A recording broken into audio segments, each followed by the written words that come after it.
Hola, hola. So I started this trip of mine this week down to Springfield, Missouri with a video in the Jeep. So I figured, you know what? As I was sitting here driving back to Nebraska, waiting for the blizzard effects, because I don't see anything yet. I'm north of St. Joe.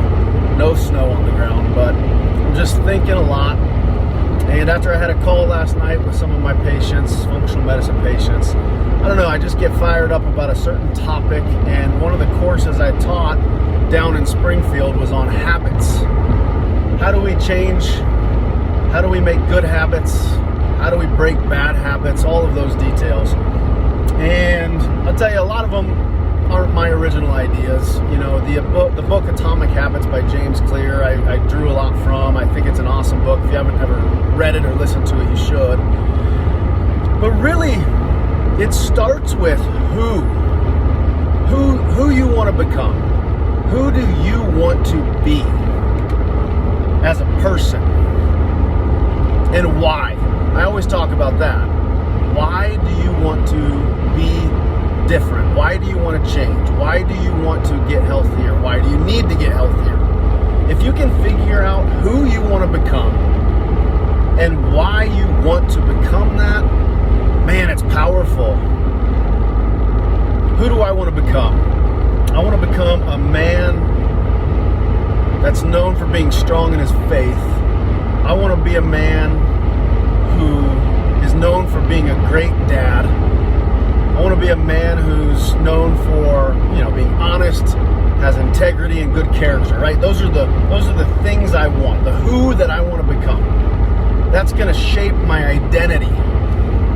Who do I identify with now, which is probably not some of those things?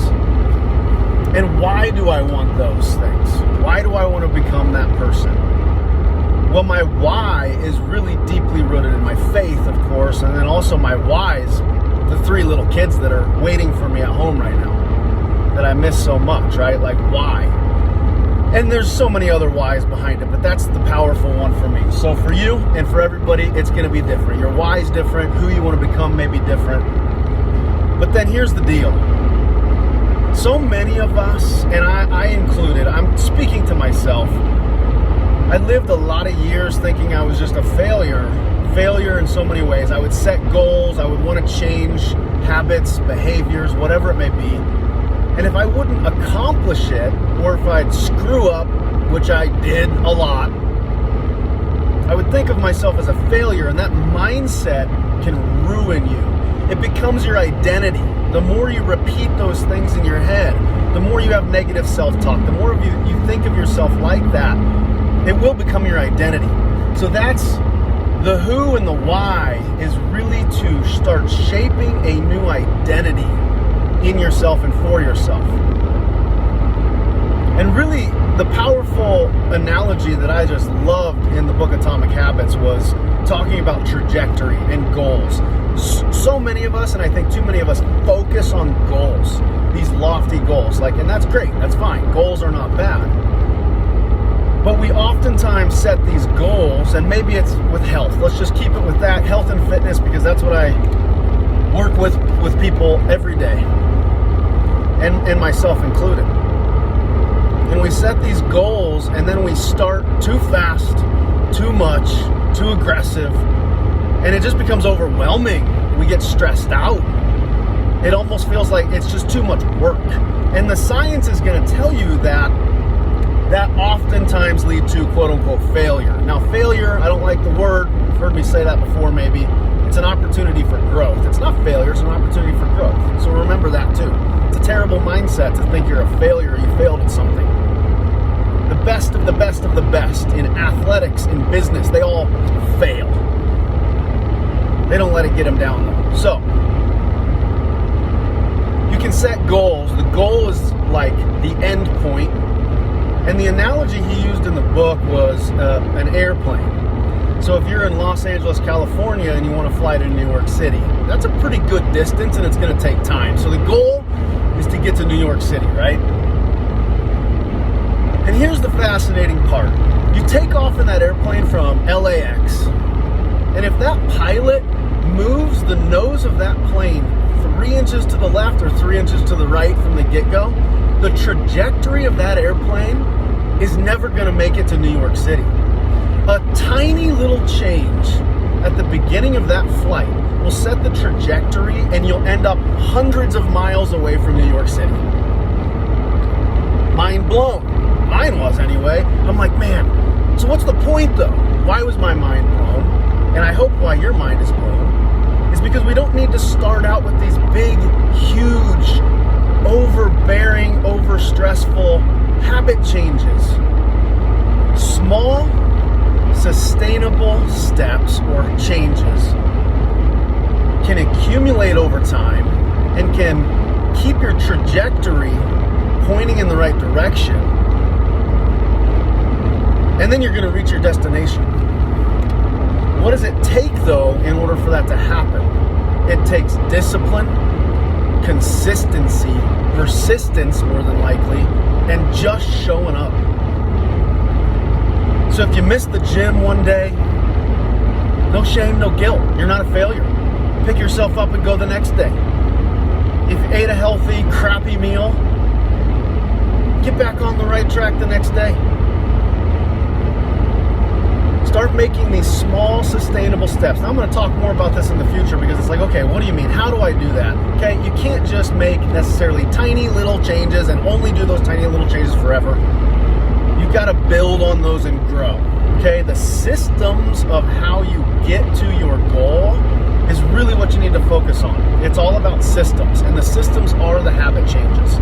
And in the book, he's going to talk about habit stacking, growing in your habits, and those are going to be the systems that I'll probably talk about another day, another time.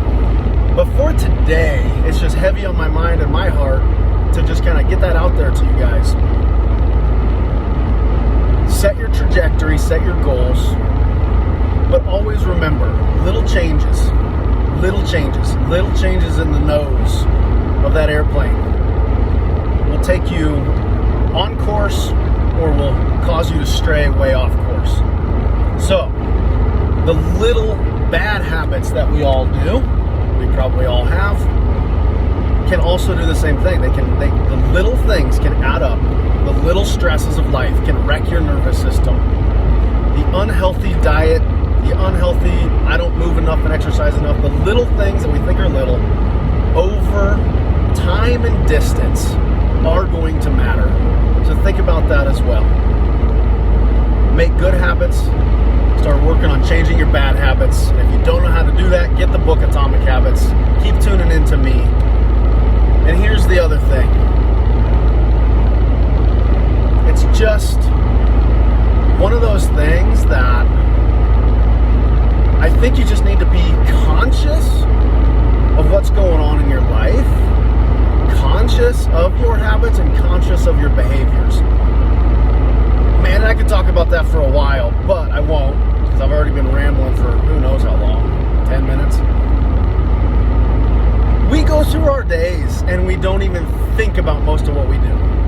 So here's a challenge. Start writing down every single thing you do in a day. Every little single thing, every thought you have, every behavior, every habit, everything, whether you think it's important or not. And then you can analyze that. Maybe you do it for a few days. It doesn't have to be every day in a row. Maybe you do it one day this week, one day next week, whatever works for you. But it can be pretty eye-opening. Holy smokes, look how many times I had negative thoughts about myself or other people. And that mindset will kill you over time. And those are things you have control of and you can change.